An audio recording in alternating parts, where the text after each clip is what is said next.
Hello, good morning. Tapos na ako magprito ng manok. Sayang, hindi ko nga pala na-videohan yung pagprito ko ng manok. Ready na ako ng 9 a.m. Kailangan kasi nakabukas na ako ng 9 a.m. Kaya busy ako kanina, kaya hindi ko naisip mag-video. Nakaprito na ako, naka-ready na ako dito sa aking mga paninda. At sa umaga kasi, pagdating ko ng alas 8, ang magagawin ko naman dito ay magawa ng soup sa baoba para sa mga customer na para naman ganahan silang kumain. At magagawa rin ako ng gravy para naman sa manok. Sa umaga, yun ang aking routine. Pagdating ko sa kusina, agad ang diretso ko para dito ang aming kusina. Para pagdating ng bago mag alas 9 ay nakaluto na ako at nakasaing na ako. Dito naman namin ng bagnet. Ayan. At dito ko naman yung chicken bago prituhin.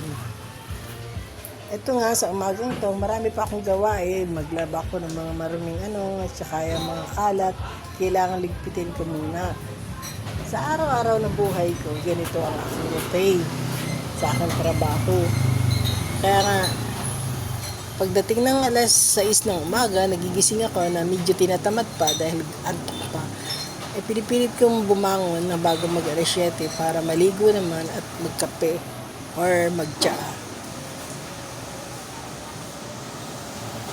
Dito po ay ako ay isang tendera na ako po yung mahala dito sa tindahan na to. Ako lang po mag-isa, tagaluto, at saka ako rin na nagtitinda. Video ako ito ay gusto ko lang, naisip ko lang, wala naman akong magawa. Para naman ako merong paglibangan. Wala pa akong customer, maya-maya pa ang mga customer. Pero kanina, nagka-customer ako, na first, buhay naman ako, yung matanda na suki namin kumain dito, na laging kumakain ng 49. So, yung 49 namin ay may gravy na, at may anli rin kami. Yan.